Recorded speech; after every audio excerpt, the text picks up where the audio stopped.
नमस्कार दोस्तों आपको क्या लगता है, क्या दिल्ली और लखनऊ की लड़ाई थम गई है? क्या अमित शाह और योगी आदित्यनाथ के बीच की जो कोल्ड वॉर थी वो खत्म हो गई है? दोस्तों, ऐसा बिल्कुल नहीं है, बल्कि ये लड़ाई अब बिल्कुल रोचक मोड़ पर आकर खड़ी हो गई है।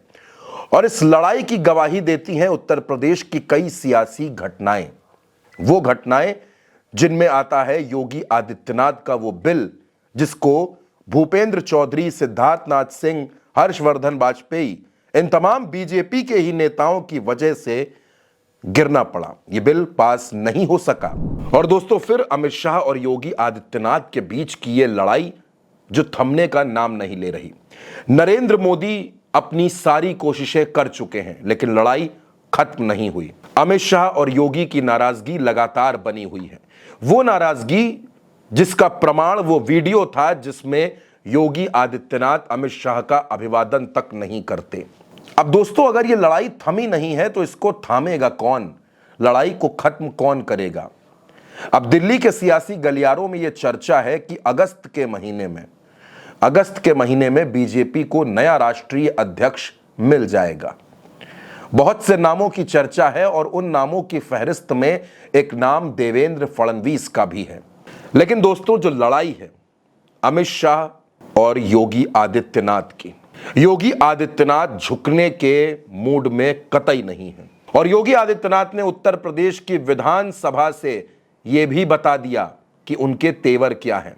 विधानसभा में योगी आदित्यनाथ ने कहा कि वो यहां किसी की नौकरी करने नहीं आए हैं और प्रतिष्ठा की भूख भी नहीं है। अगर प्रतिष्ठा की भूख होती तो मठ में ज्यादा प्रतिष्ठा थी। मेरा दायित्व बनता, मैं यहां नौकरी करने नहीं आया हूं। प्रतिष्ठा की लड़ाई भी नहीं है। मुझे प्रतिष्ठा प्राप्त करनी होती है तो मुझसे से ज्यादा प्रतिष्ठा अपने मठ में मिल जाती है। क्या योगी आदित्यनाथ अपनी इस बात से किसी को संदेश देना चाहते हैं? क्या वो दिल्ली को यह बताना चाहते हैं कि वो योगी आदित्यनाथ को डराने की या कुर्सी का भय दिखाने की कोशिश ना करें? लेकिन दोस्तों, ये लड़ाई कहां जाकर थमेगी? दो गुटों में भाजपा बंटती जा रही है और खास तौर पर उत्तर प्रदेश में योगी कैंप और केशव कैंप।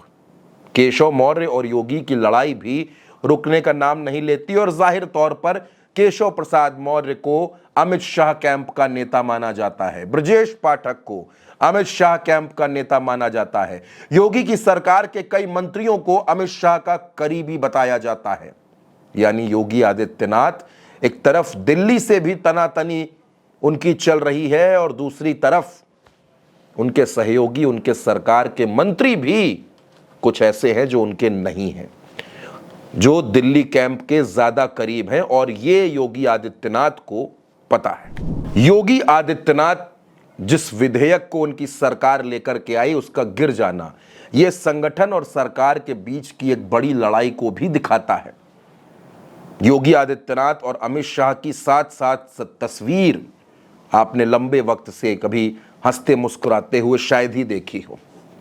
लोकसभा चुनाव का परिणाम आने के बाद से योगी आदित्यनाथ लगातार जनप्रतिनिधियों से मुलाकात कर रहे हैं और भाजपा के विधानमंडल दल की बैठक में, जो बैठक सत्र शुरू होने से पहले हुई, उसमें भी योगी आदित्यनाथ ने बता दिया कि 2027 की तैयारी शुरू कीजिए।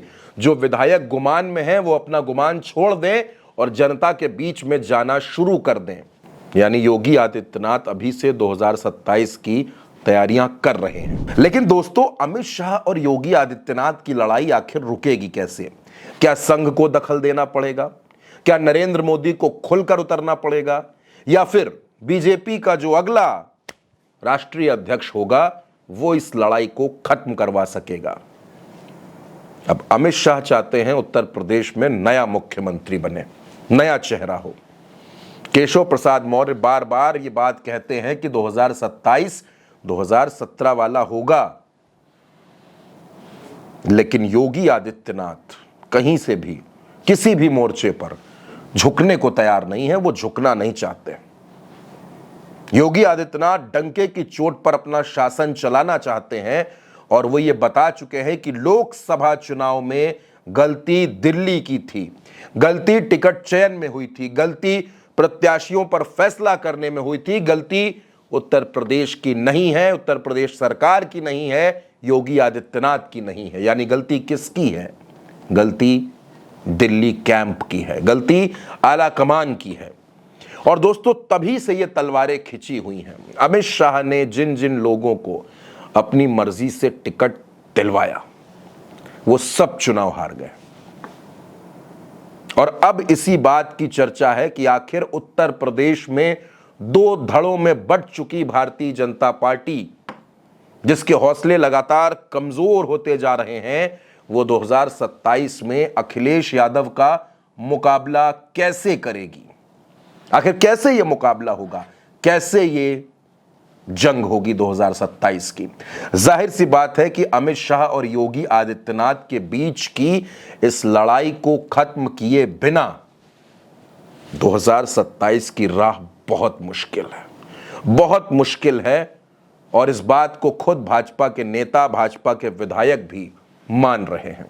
दोस्तों, हर किसी के जहन में यह सवाल है कि आखिर यह लड़ाई कब खत्म होगी, और अगर खत्म नहीं होगी तो इसका अंजाम क्या होगा? क्योंकि अब इस लड़ाई का अंजाम पर पहुंचना बहुत जरूरी है, क्योंकि उत्तर प्रदेश की राजनीति को और भाजपा को समझने वाले तमाम राजनीतिक पंडित ये बात कहते हैं कि अगर योगी वर्सेस केशव, अगर योगी वर्सेस अमित शाह इस लड़ाई का पटाक्षेप न हुआ तो इसका असर बाकी राज्यों पर भी पड़ेगा। यानी शाह और योगी का जो झगड़ा है, इसका नुकसान भाजपा को कई राज्यों में उठाना पड़ेगा, कई विधानसभा चुनाव में उठाना पड़ेगा। दोस्तों, यह खबर आप मेरे साथ उल्टा चश्मा यूसी पर देख रहे थे, और इस बेहद संवेदनशील खबर पर आपकी जो भी राय हो, अपनी राय हमें कमेंट बॉक्स में जरूर भेजिएगा।